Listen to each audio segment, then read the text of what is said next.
A Course in Miracles, Original Edition, Chapter 2, Section 6, The Meaning of the Last Judgment. The Last Judgment is one of the greatest threat concepts in man's perception. This is only because man does not understand the Last Judgment. Judgment is not an essential attribute of God.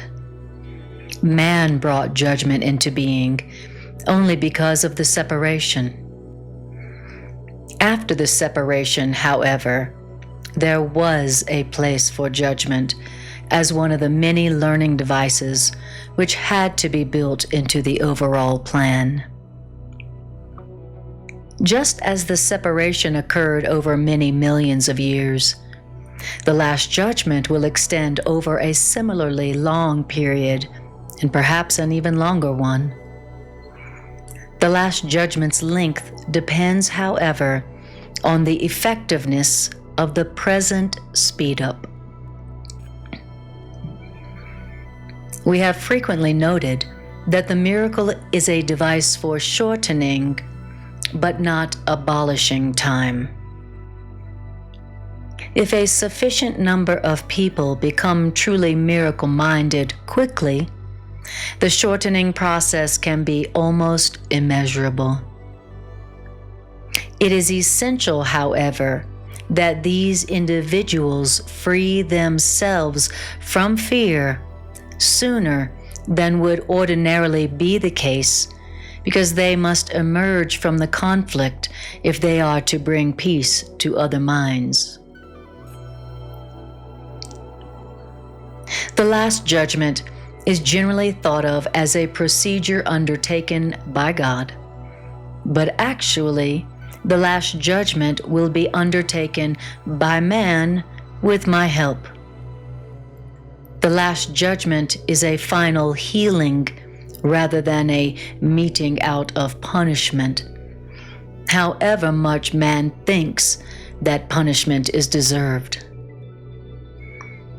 Punishment is a concept in total opposition to right-mindedness. The aim of the Last Judgment is to restore right-mindedness to man. The Last Judgment might be called a process of right evaluation. The Last Judgment simply means that finally all men will come to understand what is worthy and what is not. After man comes to understand what is worthy and what is not, man's ability to choose can be directed reasonably. Until this distinction between what is worthy and what is not is made, however, the vacillations between free and imprisoned will cannot but continue. The first step toward freedom must entail a sorting out of the false from the true. And this sorting out of the false from the true is a process of division only in the constructive sense, and it reflects the true meaning of the apocalypse. Man will ultimately look upon their own creations and choose to preserve only what is good, just like God himself looked upon what God had created and knew that it was good.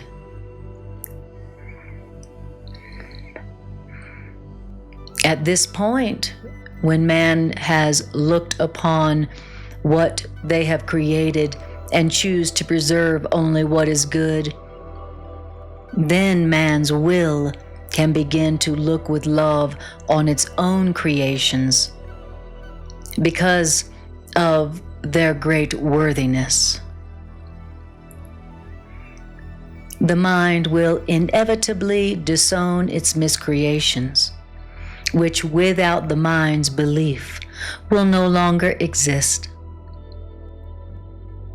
The term last judgment is frightening, not only because this term has been falsely projected onto God, but also because of the association of last with death. And associating the word last with death, this is an outstanding example of upside-down perception. Actually, if the meaning of the Last Judgment is objectively examined, then it is quite apparent that the Last Judgment is really the doorway to life.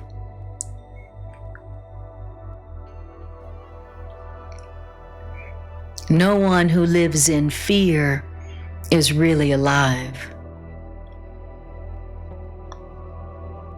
Man's own last judgment cannot be directed toward man himself, because man is not his own creation. Man can, however, apply the last judgment meaningfully and at any time to everything that man has created, and retain in our memory only what is good. And this is what our right-mindedness cannot but dictate.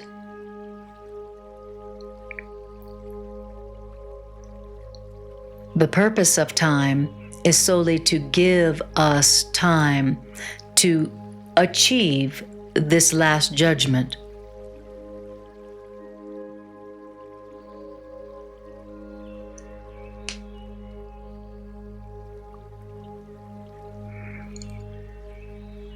It is our own perfect judgment of our own perfect creations. The Last Judgment. The Last Judgment is our own perfect judgment of our own creations.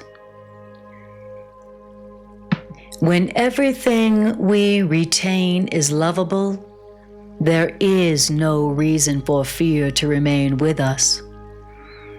And this is our part in the healing plan of man.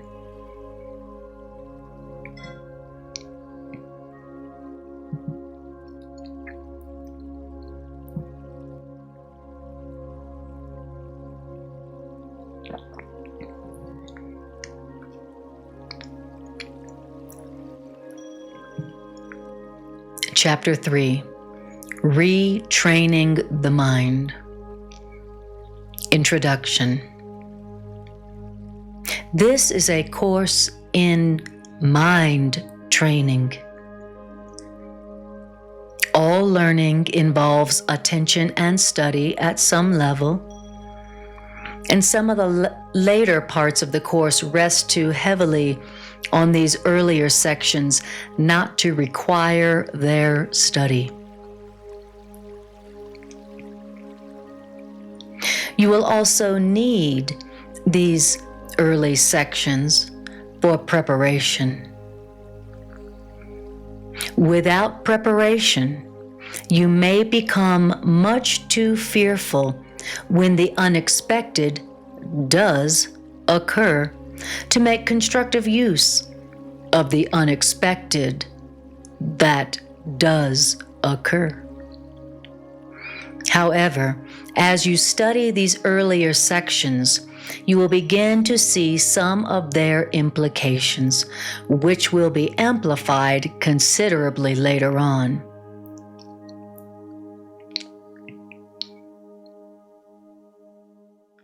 The reason a solid foundation is necessary is because the confusion between fear and awe, to which we have already referred, and which so many people hold.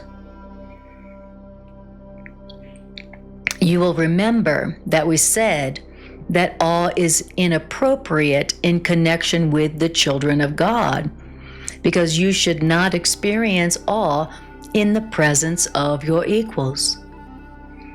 However, it was also emphasized that awe is a proper reaction in the presence of your Creator. I have been careful to clarify my own role in the healing plan of man without either over or understating my role. I have also tried to do the same in connection with your role in the healing plan of man. I have stressed that awe is not an appropriate reaction to me because of our inherent equality.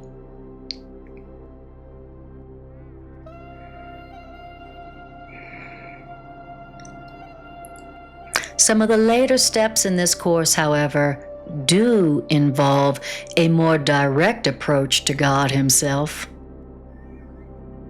And so it would be most unwise to start on these steps without careful preparation, or awe will be confused with fear, and the experience will be more traumatic than beatific.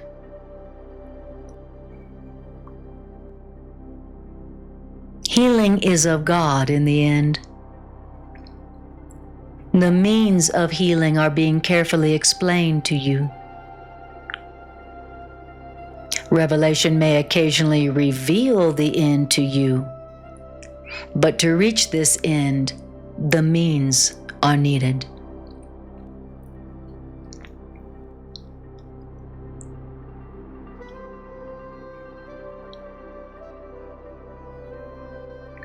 Section 2. Special Principles for Miracle Workers.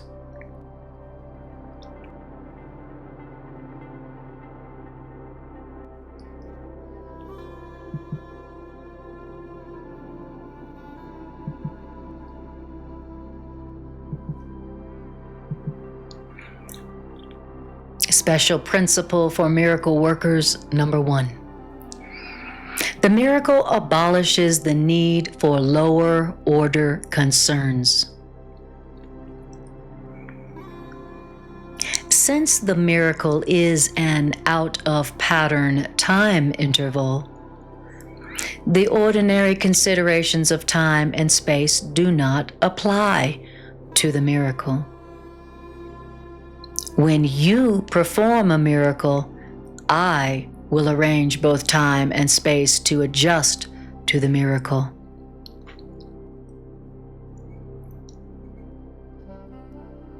Clear distinction between what has been created and what is being created is essential.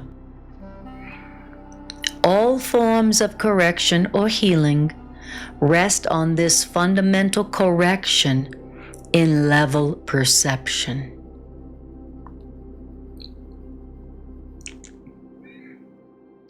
Another way of stating the above point is, never confuse right with wrong-mindedness. And responding to any form of miscreation with anything except a desire to heal or a miracle is an expression of this confusion between right and wrong-mindedness. The miracle is always a denial of this error and an affirmation of the truth. Only right-mindedness can create in a way that has any real effect. Pragmatically, what has no real effect has no real existence.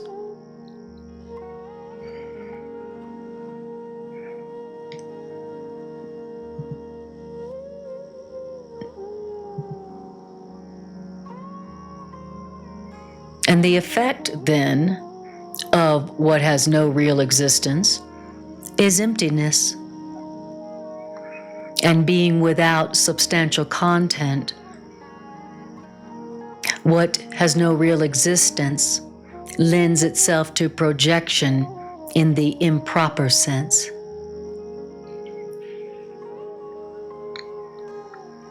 The level adjustment power of the miracle induces the right perception for healing. And until the right perception for healing has occurred, healing cannot be understood.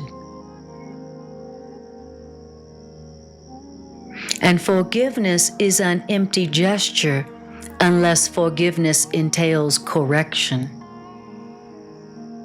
And without correction, forgiveness is essentially judgmental rather than healing.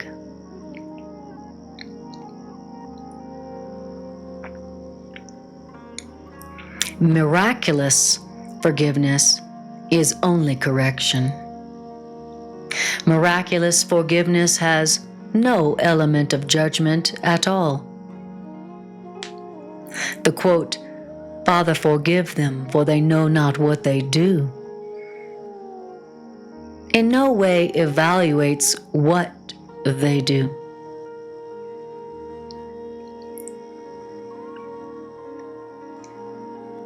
The quote, "Father, forgive them, for they know not what they do," is strictly limited to an appeal to God to heal their minds. And there is no reference to the outcome of their misthought, because the outcome of their misthought doesn't matter.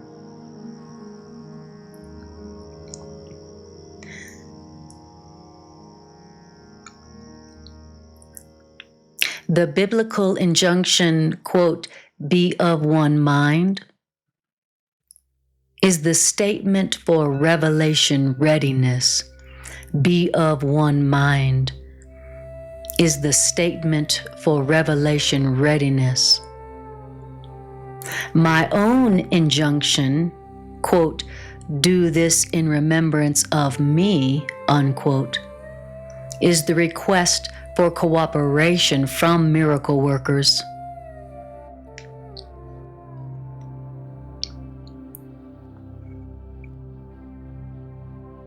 It should be noted that the two statements, "Be of one mind" and "Do this in remembrance of me," are not in the same order of reality.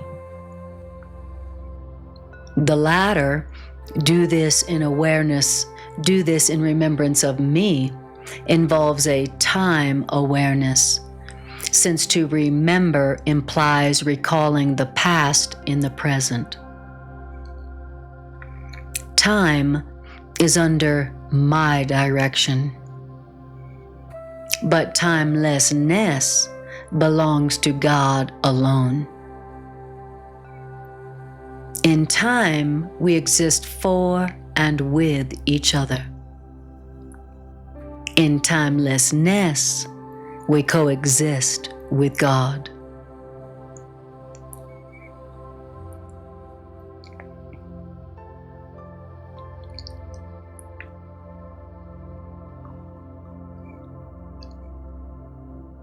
Chapter 3, Section 3. The healing plan of man without sacrifice. The healing plan without sacrifice. There is another point which must be perfectly clear before any residual fear which may still be associated with miracles becomes entirely groundless. The crucifixion did not establish the healing plan of man. The resurrection did. This is a point which many very sincere Christians have misunderstood. And no one who is free of the scarcity error could possibly make this mistake of believing that the healing plan entails sacrifice. Now, if the crucifixion is seen from an upside-down point of view, it does appear as if God permitted and even encouraged one of his children to suffer because that child was good. And many ministers preach this every day.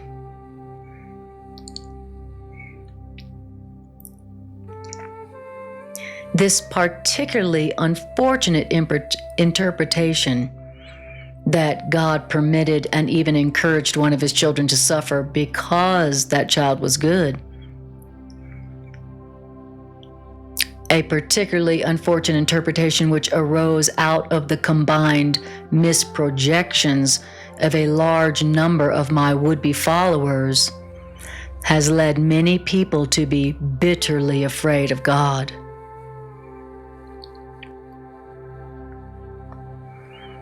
And this particularly anti-religious concept that God encouraged and permitted one of his children to be sacrificed because that child was good enters into many religions. This particularly anti-religious concept enters into many religions. And this is neither by chance nor by coincidence. Yet the real Christian would have to pause and ask, how could this be? Is it likely that God himself would be capable of the kind of thinking which God's own words have clearly stated is unworthy of man?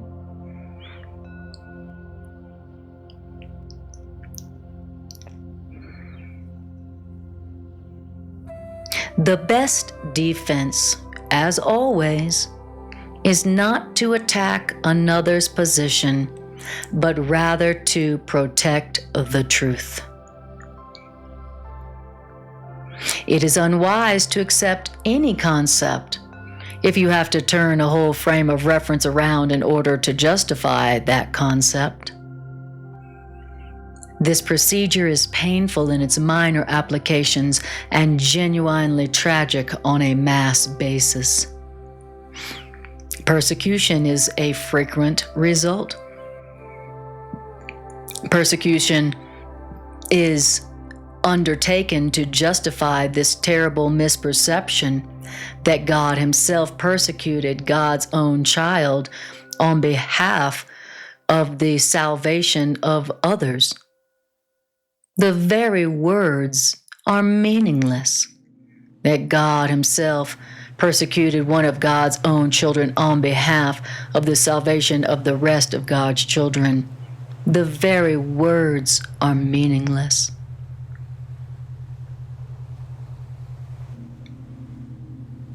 And it has been particularly difficult to overcome this projection, this misprojection. Because, although the error itself is no harder to overcome than any other error, men were unwilling to give this error up because of this error's prominent, quote, escape value. In milder forms, a parent says, quote, "This hurts me more than it hurts you." And then that parent feels exonerated in beating a child. Can you believe that the father really thinks this way? It is so essential that all such thinking be dispelled, that we must be very sure that nothing of this kind of thinking remains in your mind. I was not punished by God because you were bad. And the holy, loving, and kind lesson of the healing plan of man is completely lost if it is tainted with this kind of distortion in any form.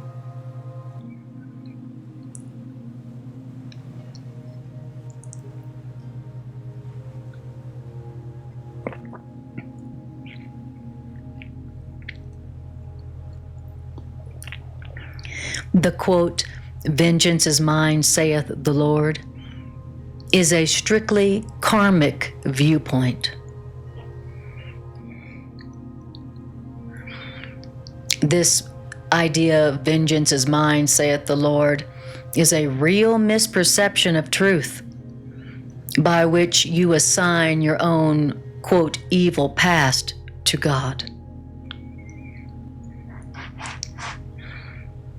The so-called evil conscience from the past has nothing to do with God.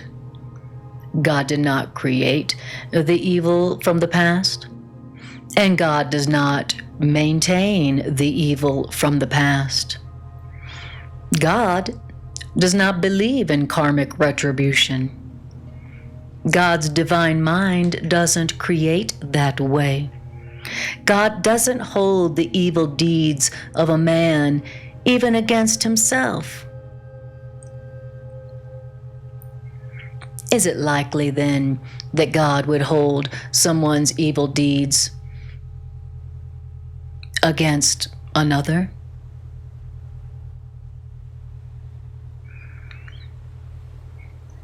Be very sure that you recognize how utterly impossible this assumption really is, and how entirely it arises from misprojection.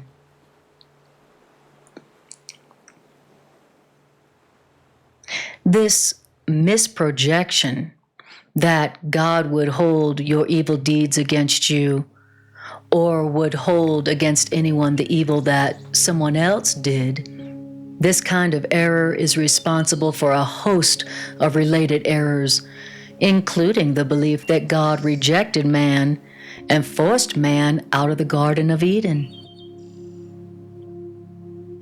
And this kind of error is also responsible for the fact that you may believe from time to time that I am misdirecting you.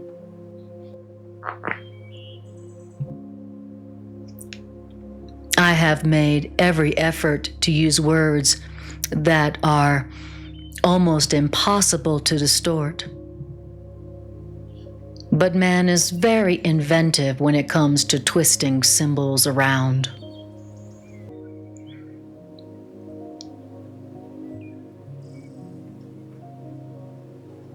God himself is not symbolic.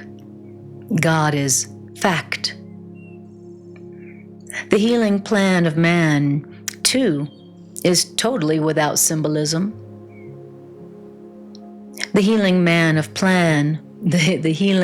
of man, the atonement, is perfectly clear because it exists in light. Only man's attempt to shroud the atonement in darkness have made the atonement inaccessible to the unwilling and ambiguous to the partly willing. The healing plan of man itself radiates nothing but truth. The healing plan of man therefore epitomizes harmlessness and sheds only blessing. The healing plan of man could not do this if it arose from anything but perfect innocence. Innocence is wisdom, because innocence is unaware of evil, which does not exist.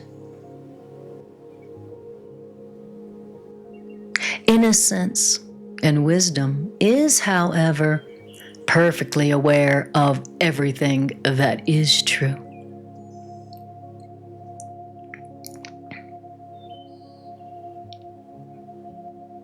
The resurrection demonstrated that nothing can destroy truth. Good can withstand any form of evil, because light abolishes all forms of darkness.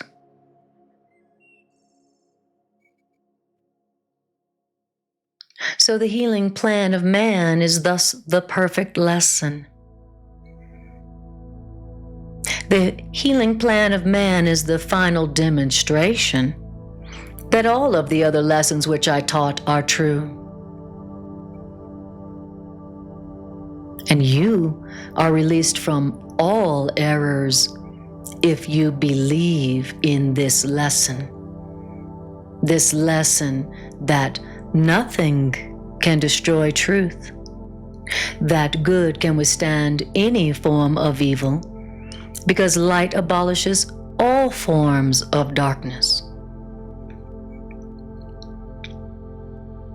And that lesson is the perfect lesson. And you are released from all errors if you believe in this lesson.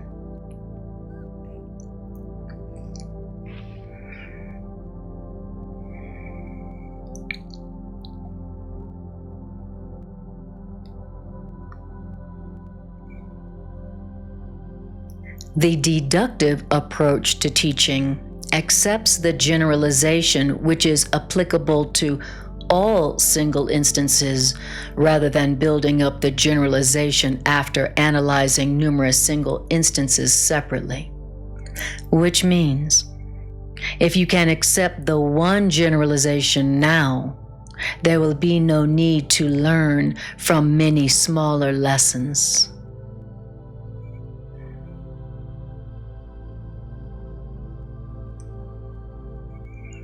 Nothing can prevail against a child of God who commends their spirit into the hands of their Father.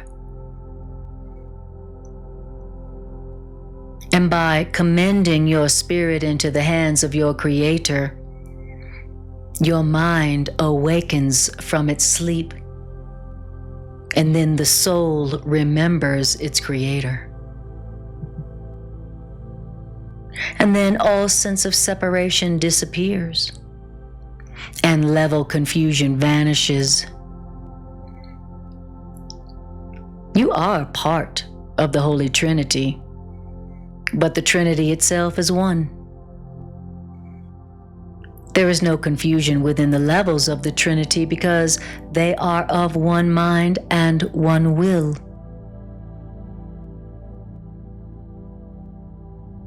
And their single purpose creates perfect integration and establishes the peace of God. Yet this vision can be perceived only by the truly innocent.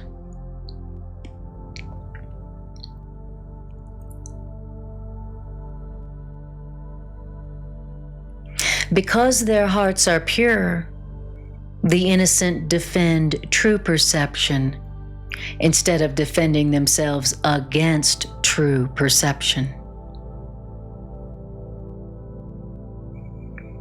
Understanding the lesson of this healing plan, the innocent are without the will to attack. And since the innocent are without the will to attack, the innocent therefore see truly. And this is what it means when the Bible says, quote, "When he shall appear or be perceived, we shall be like him, for we shall see him as he is," unquote.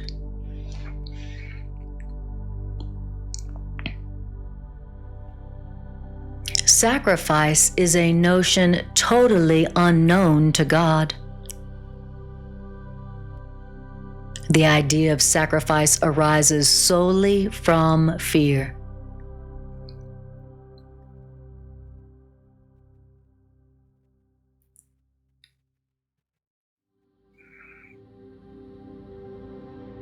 This notion of sacrifice is particularly unfortunate because frightened people are apt to be vicious. Sacrificing another in any way is a clear-cut violation of God's own injunction that man should be merciful, even as their Father in heaven is merciful. It has been hard for many Christians to realize that this commandment also applies to themselves. This commandment to be merciful, even as your Creator is merciful. It's been hard for many Christians to realize that this commandment or assignment to be merciful also applies to themselves.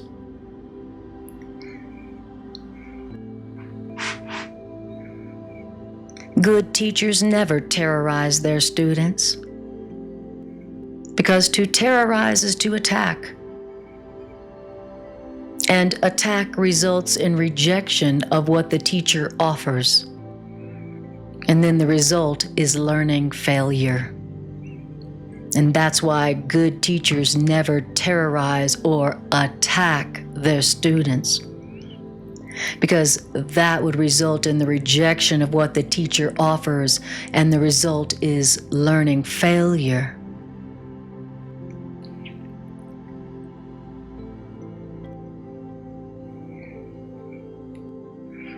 I have been correctly referred to as, quote, the Lamb of God who taketh away the sins of the world, unquote. But those who represent the Lamb as blood-stained and all too widespread error, they do not understand the meaning of that symbol. Correctly understood, that symbol of the Lamb of God who taketh away the sins of the world is a very simple parable which merely speaks of my innocence. And the lion and the lamb lying down together refers to the fact that strength and innocence are not in conflict, but naturally live in peace. The quote, "Blessed are the pure in heart, for they shall see God," is another way of saying the same thing.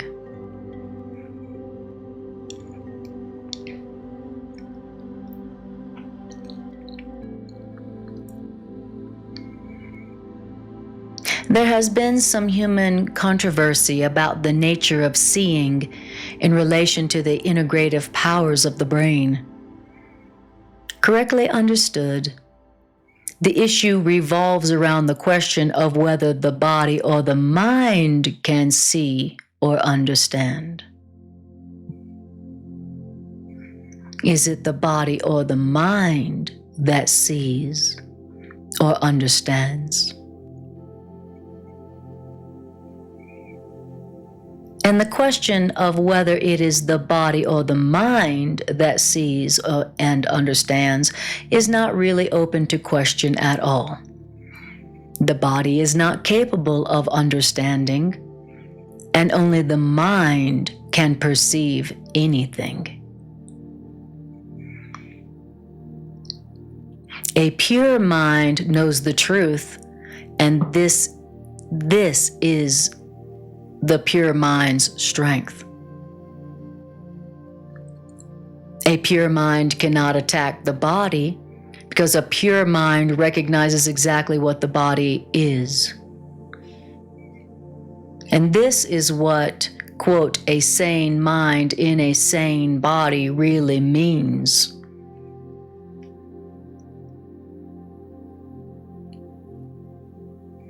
A pure mind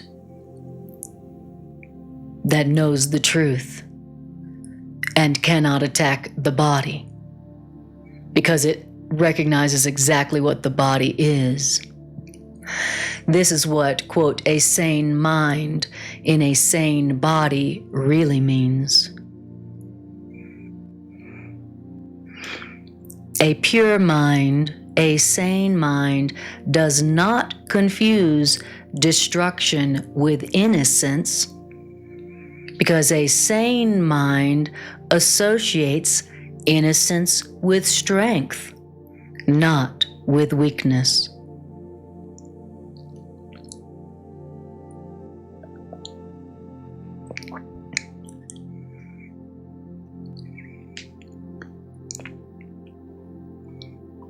Innocence is incapable of sacrificing anything, because the innocent mind has everything, and the innocent mind, the pure mind, the sane mind, strives only to protect its wholeness, the everything that it has. This is why a sane mind cannot misproject. A sane mind, a pure mind, the innocent mind can only honor others because honor is the natural greeting of the truly loved to others who are like them.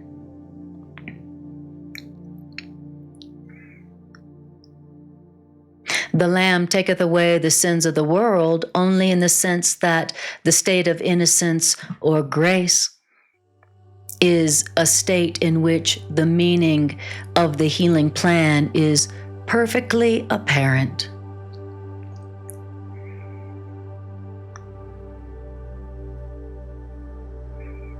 The innocence of God is the true state of mind of God's children.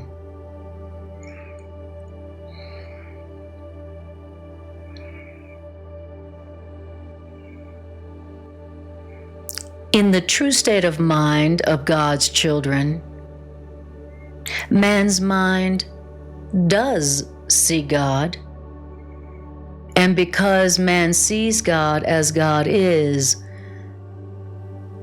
then man knows that healing, not sacrifice, is the only appropriate gift to God's own altar, where nothing except true perfection belongs.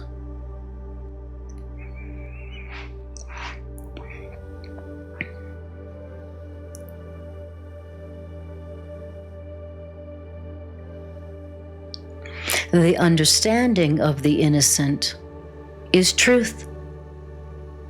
And that is why the minds, the altars of the truly innocent, are truly radiant. This is why the minds of the truly sane are truly radiant.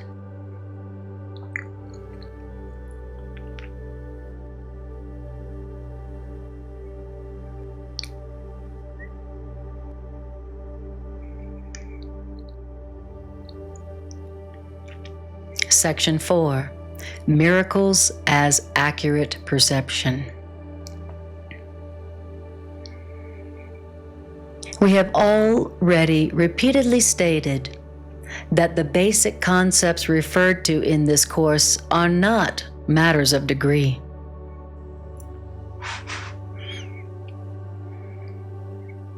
Now, certain fundamental concepts cannot be meaningfully understood in terms of coexisting polarities. It's impossible to conceive of light and darkness, or everything and nothing, as joint possibilities. They are all true, or they are all false. And it is essential that you realize that behavior is erratic until a firm commitment to one or the other is made. Light and darkness, everything and nothing, are not joint possibilities. They are all true or all false.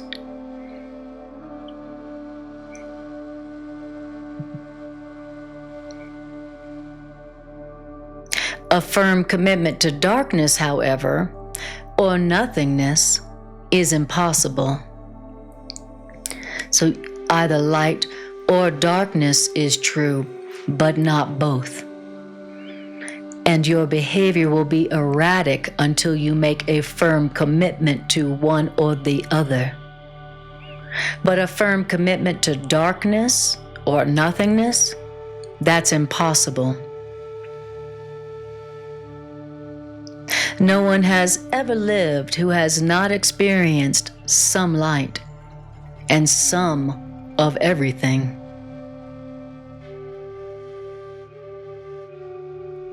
And this makes everyone really unable to deny truth totally, even if they generally deceive themselves in this connection.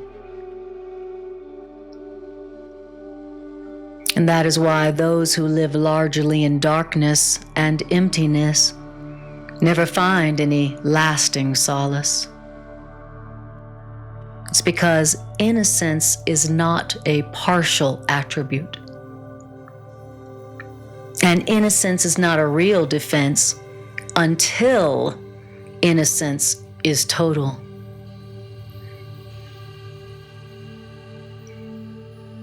When your innocence is partial, your innocence is characterized by the same erratic nature that holds for other two-edged defenses. The partly innocent are apt to be quite stupid at times. And it is not until their innocence becomes a genuine viewpoint, which is universal in its application, that their innocence becomes wisdom.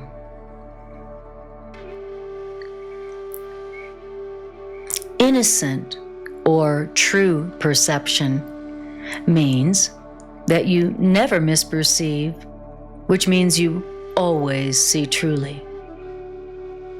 More simply, true perception means that you never see what does not exist. True perception, more simply, it means that you never see what does not really exist.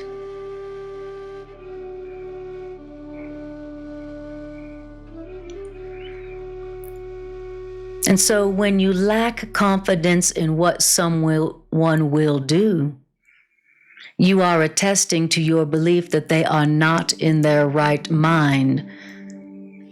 You are seeing what does not really exist. When you lack confidence in what someone will do, you are attesting to your belief that they are not in their right mind. And attesting to your belief that they're not in their right mind is hardly a miracle-based frame of reference. And attesting to your belief that they are not in their right mind also has the disastrous effect of denying the creative power of the miracle.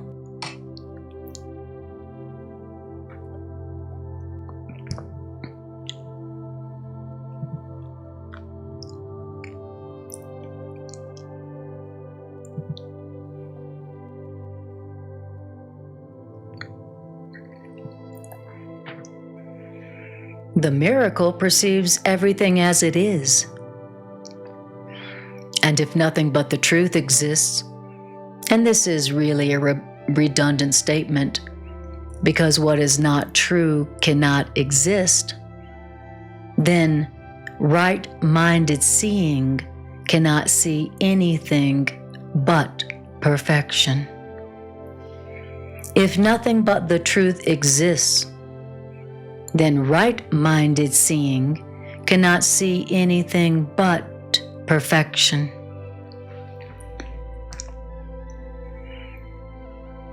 We have said many times that only what God creates, or what you create with the same will as God, has any real existence.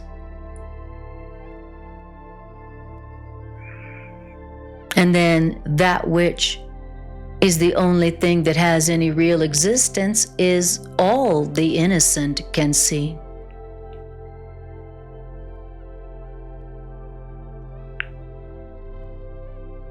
The sane-minded, the innocent-minded, they don't suffer from the distortions of the separated ones.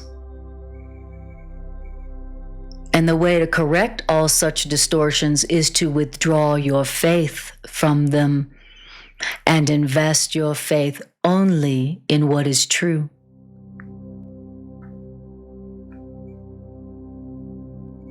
You cannot validate the invalid. I would suggest that you voluntarily give up all such attempts, because they can only be frantic.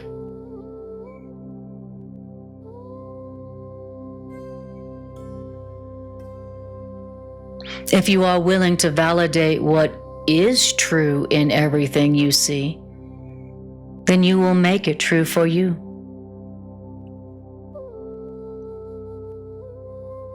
Truth overcomes all error. And this means that if you perceive truly, you are canceling out errors in yourself and in others simultaneously.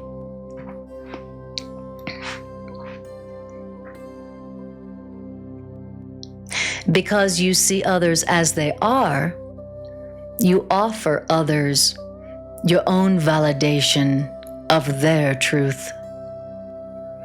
And offering other people your own validation of their truth, that is the healing which the miracle actively fosters.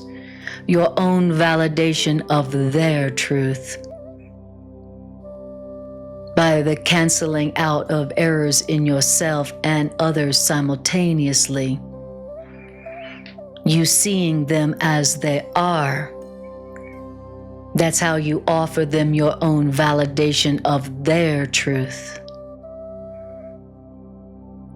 And this is the healing which the miracle actively fosters.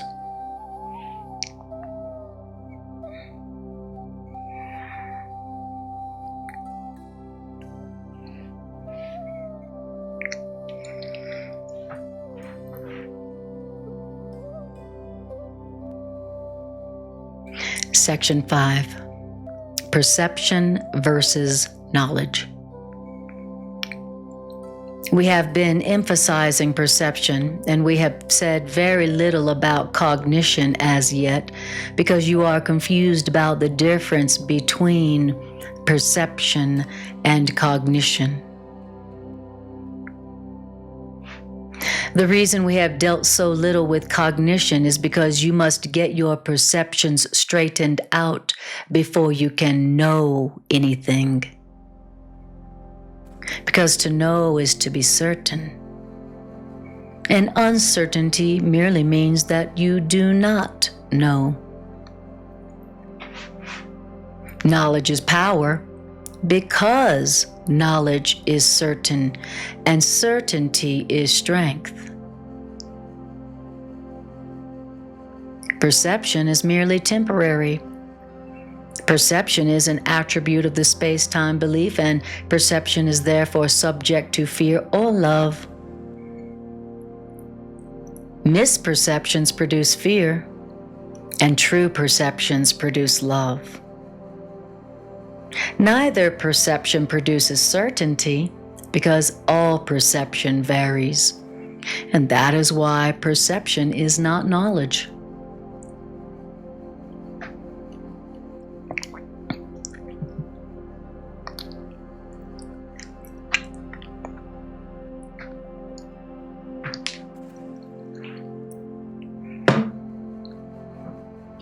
True perception is the basis for knowledge, but knowing is the affirmation of truth. All your difficulties ultimately stem from the fact that you do not recognize or know yourselves, each other, or God.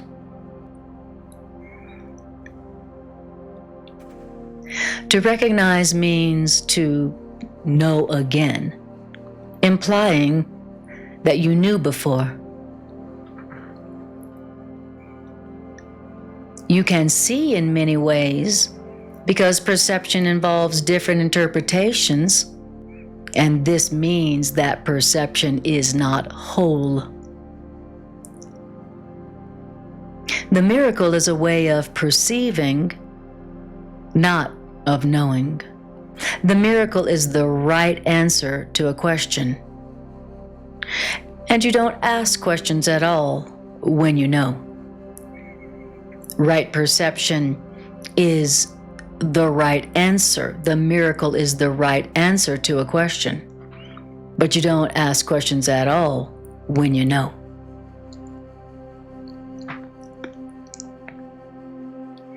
Questioning illusions Questioning perceptions is the first step in undoing perceptions.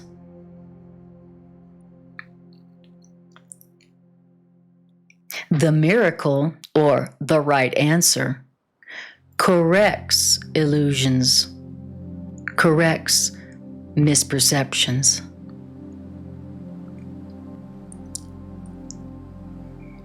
Since perceptions change, perception's dependence on time is obvious.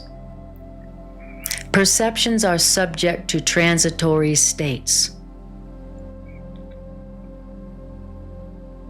And transitory states necessarily implies variability.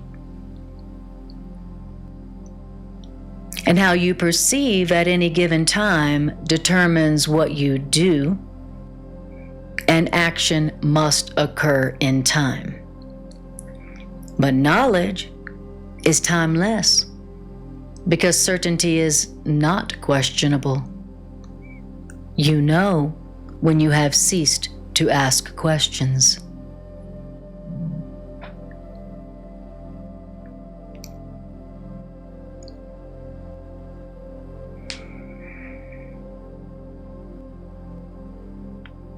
The questioning mind perceives itself in time, and therefore the questioning mind looks for future answers.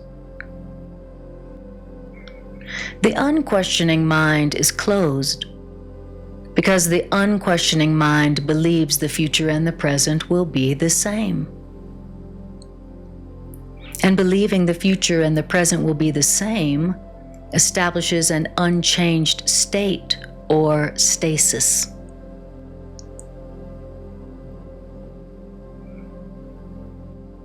Believing the future and the present will be the same is usually an attempt to counteract an underlying fear that the future will be worse than the present. And this fear that the future will be worse than the present inhibits the tendency to question at all.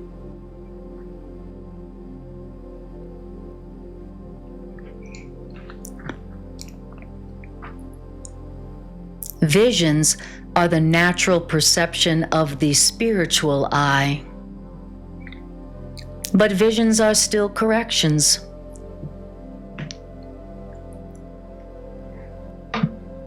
The spiritual eye is symbolic, and therefore the spiritual eye is not a device for knowing.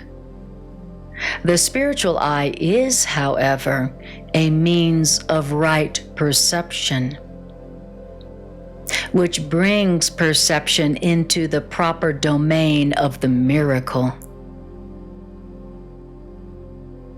Properly speaking, a vision of God is a miracle rather than a revelation, because the fact that perception is involved at all removes the experience from the realm of knowledge. And that is why visions do not last.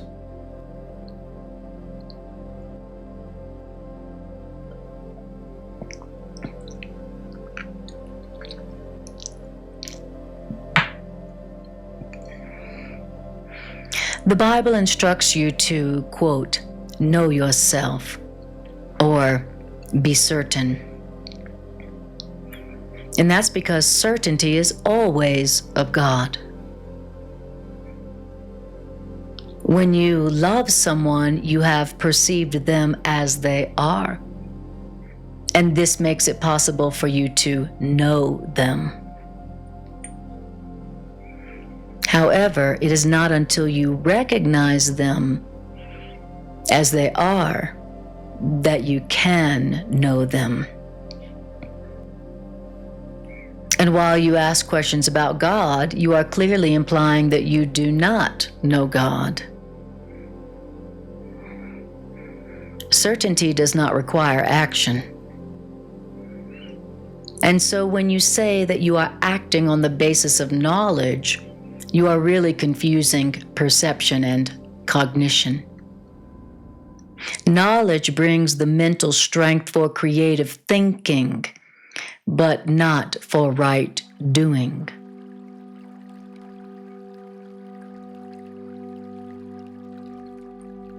Perception, miracles, and doing are closely related. But knowledge is the result of revelation, and revelation induced by knowledge induces only thought. Knowledge is the result of revelation, and knowledge induces only thought. It's perception that induces miracles and doing.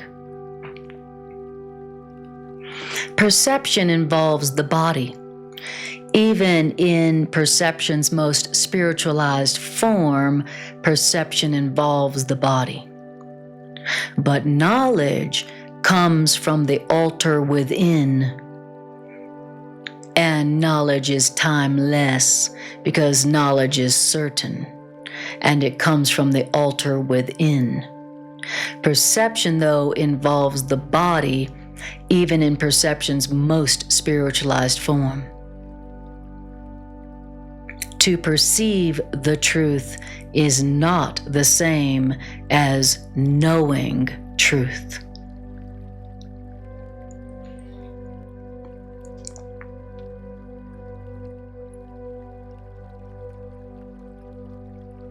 If you attack error in one another, you will hurt yourself. You cannot recognize each other when you attack. Attack is always made on a stranger.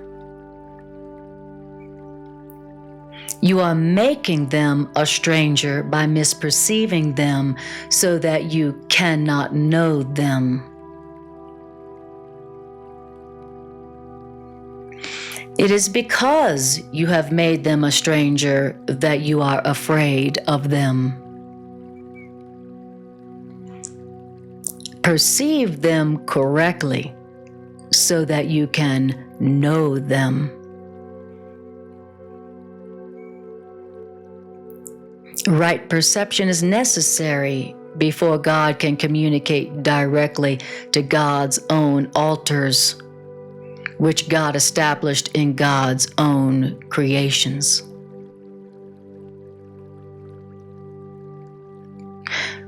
From the altars in the minds of God's children, there can God communicate God's certainty, and God's knowledge will bring peace without question. God's knowledge, God's certainty will bring peace without question.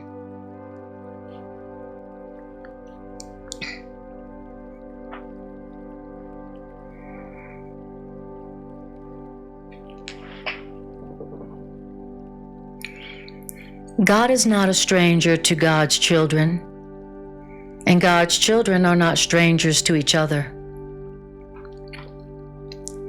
Knowledge preceded both perception and time, and knowledge will ultimately replace perception and time. That is the real meaning of the biblical description of God as, quote, Alpha and Omega, the beginning and the end, unquote. It also explains the quotation, quote, before Abraham was, I am, unquote.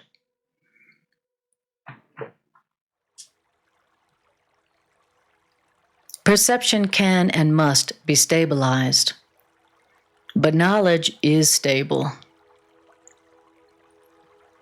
The quote, fear God and keep God's commandments should read, know God and accept God's certainty. There are no strangers in God's creation.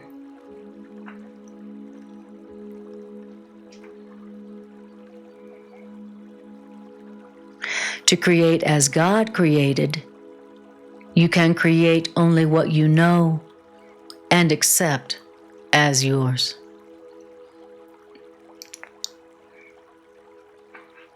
God knows God's children with perfect certainty.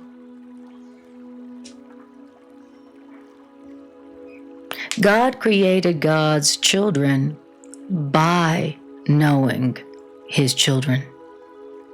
God recognized God's children perfectly. But when we do not recognize each other, we don't recognize God.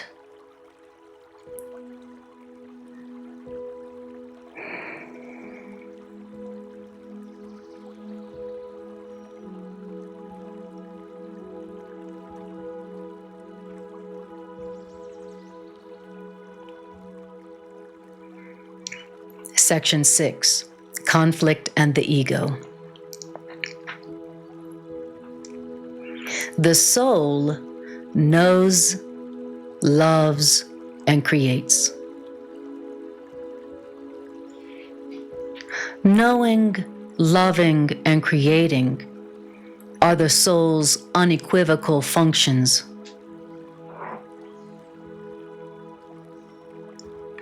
The abilities man now possesses are only shadows of man's real strengths. And that's because all of man's functions are equivocal, which means open to question or doubt. And this is because man is not certain how man will use man's abilities. Man is therefore incapable of knowledge, being uncertain. And man is also incapable of knowledge because man can perceive lovelessly. You cannot create surely because your perception deceives and illusions are not sure. Perception did not exist until the separation had introduced degrees, aspects, and intervals. But the soul has no levels, and all conflict arises from the concept of levels. Wars arise where some regard others as if others were on a different level. All interpersonal conflicts arise from this lie that some others are on a different level.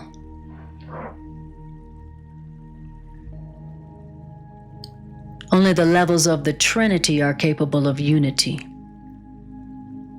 The levels which man created by the separation cannot but conflict. This is because the levels which man created are essentially meaningless to other levels.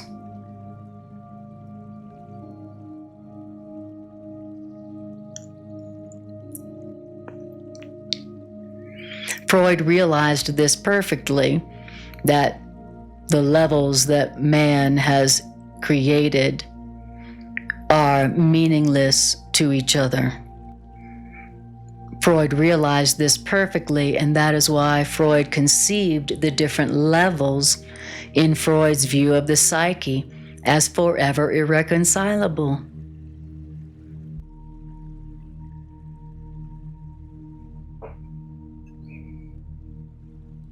The levels in man's mind were conflict-prone by definition because they were forever irreconcilable. Because the levels of mind that man induced are essentially meaningless to each other.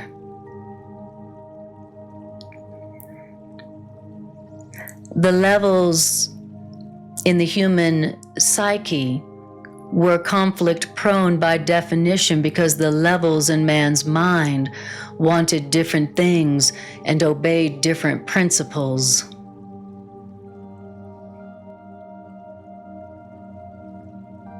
In our picture of the psyche, in the Course in Miracles picture of the psyche, there is an unconscious level which properly consists only of the miracle ability and the unconscious level which should be under my direction.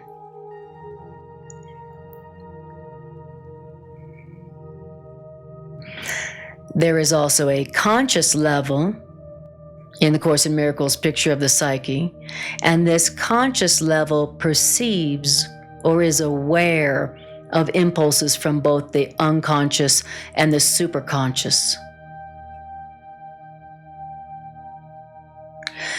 Consciousness is thus the level of perception, but consciousness is not the level of knowledge. Again, to perceive is not to know.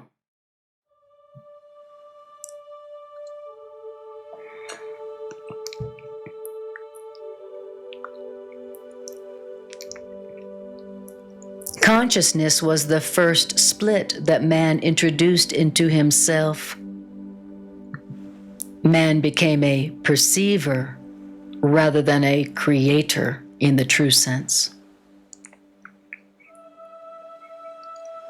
Consciousness is correctly identified as the domain of the ego. The ego is a man-made attempt to perceive yourself as you wish to be rather than as you are.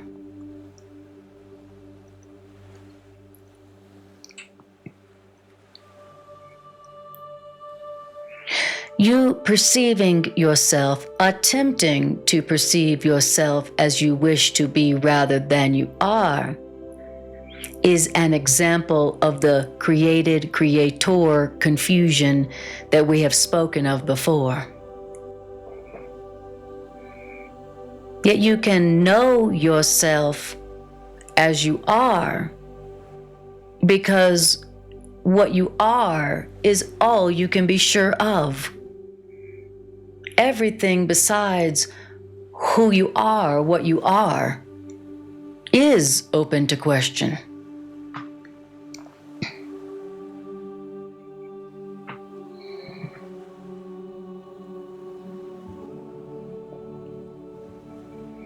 You can only know yourself as you are, but you can perceive yourself as you wish to be rather than as you are.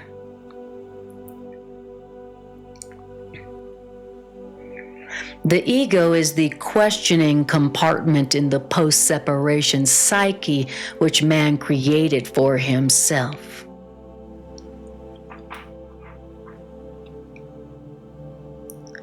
The ego is capable of asking valid questions, but not of perceiving valid answers,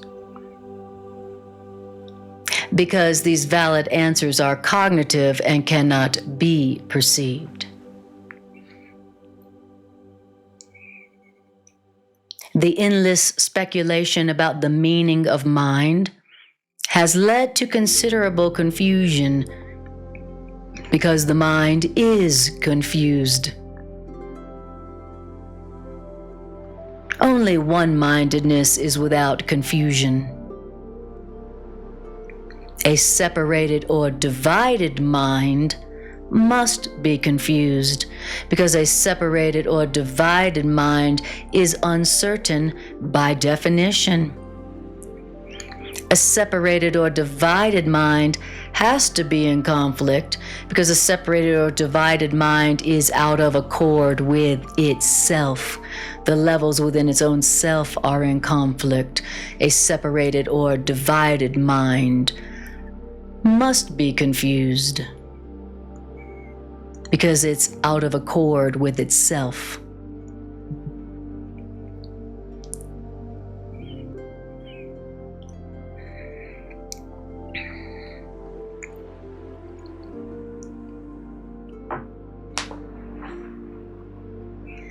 Intrapersonal conflict arises from the same basis as interpersonal conflict. One part of the psyche perceives another part of the psyche as on a different level and does not understand that other level. This makes the parts of the mind strangers to each other, which means without recognition of each other.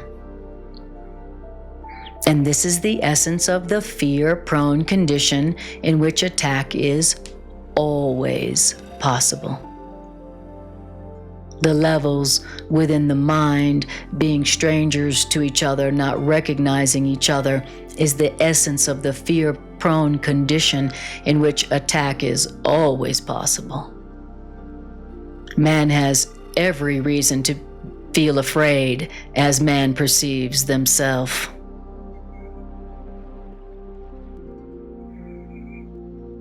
And this is also why man cannot escape from fear until man knows that they did not and could not create themselves. You can never make your misperceptions about yourself valid. And that's because your creation is beyond your own error. And that is why you must eventually choose to heal the separation in your mind.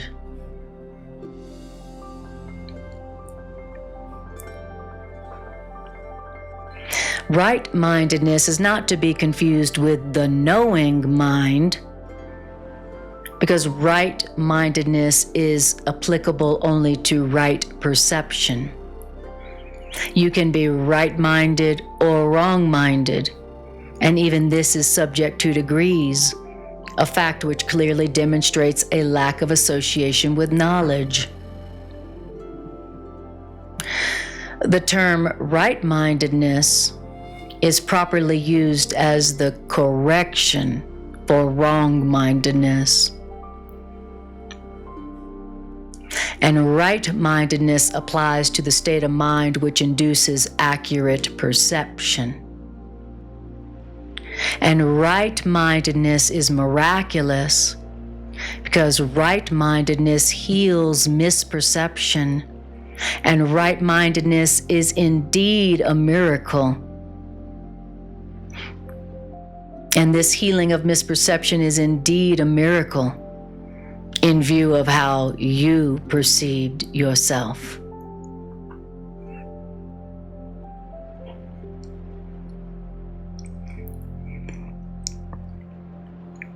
Perception always involves some misuse of mind, because perception involves the mind in areas of uncertainty.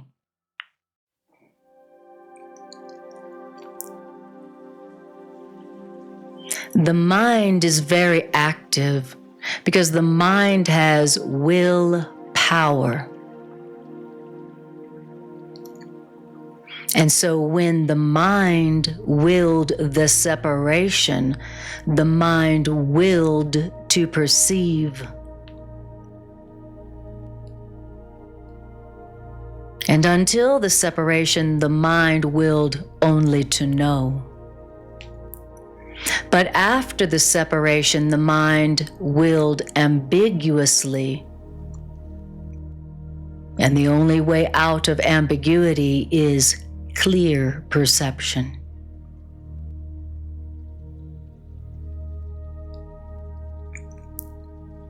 The mind returns to its proper function only when the mind wills to know. And when the mind only wills to know, that places the mind in the soul's service, where perception is meaningless. The superconscious is the level of the mind which wills this, to be in the soul's service. The superconscious is the level of the mind which wills to be in the soul's service.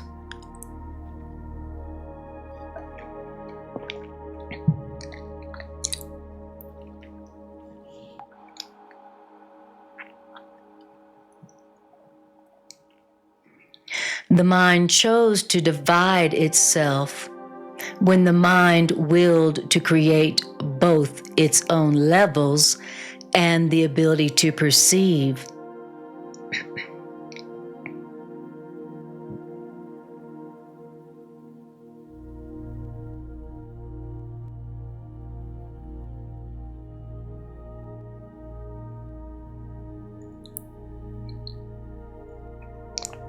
But the mind could not entirely separate itself from the soul, because it is from the soul that the mind derives its whole power to create.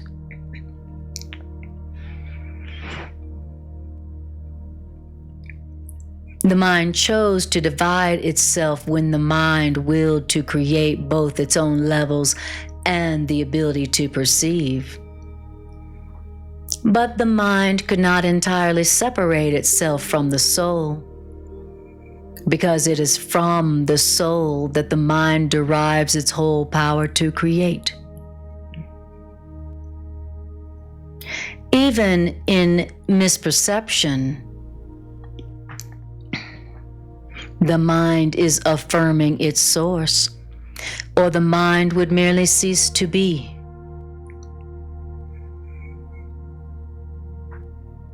And the mind merely ceasing to be is impossible, because the mind is part of the soul, which God created and which is therefore eternal.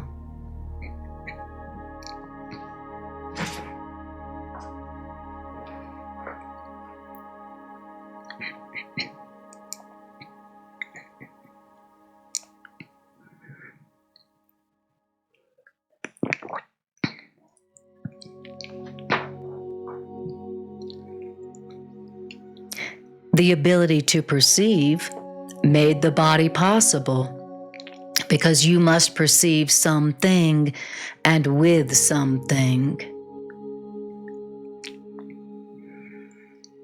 And this is why perception involves an exchange or translation, which knowledge does not need. The interpretive function of perception, which is actually a distorted form of creation, then permitted man to interpret the body as himself, which, though depressing, was an attempt to escape from the conflict that man had induced.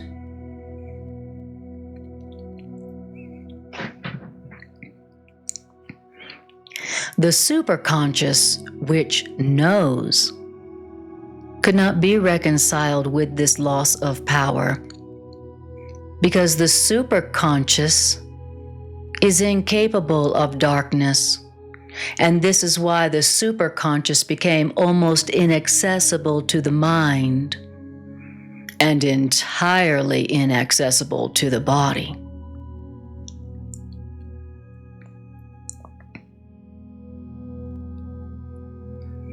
Thereafter, the superconscious was perceived as a threat, because light does abolish darkness merely by establishing the fact that the darkness is not there.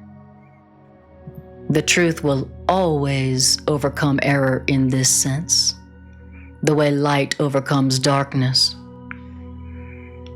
And light overcoming darkness is not an active process of destruction at all. We have already emphasized that knowledge does not do anything.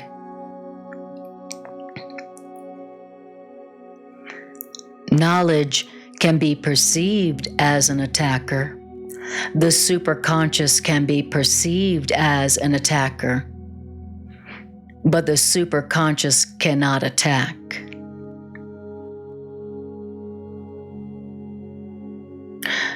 What we perceive as the attack of knowledge is merely our own vague recognition of the fact that knowledge can always be remembered, never having been destroyed.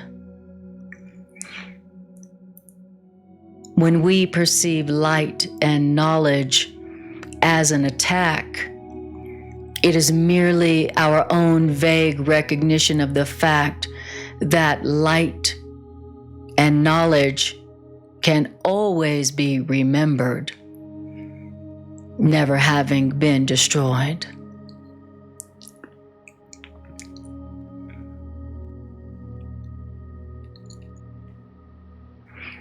God and the souls God created remain in surety, which means they therefore know that no miscreation exists.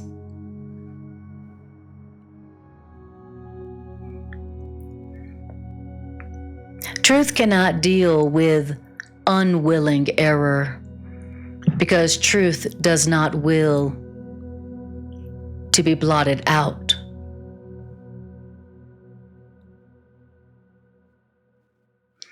I was a man who remembered the soul and its knowledge, and as a man, I did not attempt to counteract error with knowledge so much as to correct error from the bottom up.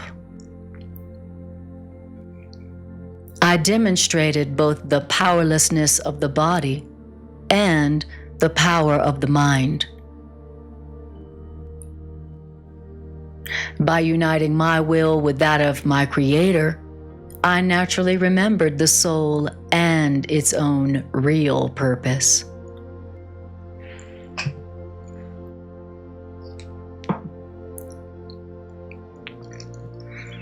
I cannot unite your will with God's for you, but I can erase all misperceptions from your mind if you will bring your mind under my guidance. Only your misperceptions stand in your own way. And without your own misperceptions, your choice is certain.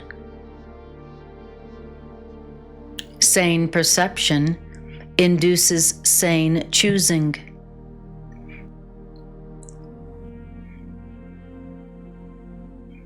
The healing plan of man was an act based on true perception. I cannot choose for you, but I can help you make your own right choice. The quote, "Many are called, but few are chosen," should read, "All are called, but few choose to listen." Therefore, they do not choose right. All are called, but few choose to listen. Few choose right.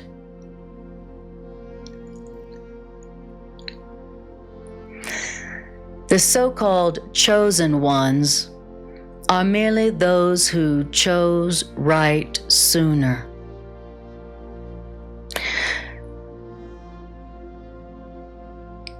And the chosen ones simply choosing right sooner, that is the real meaning of the celestial speed up. Those who choose right sooner. Strong wills can choose right sooner now. And when you do choose right sooner, you will find rest for your souls. Because God knows you only in peace. And peace is your reality.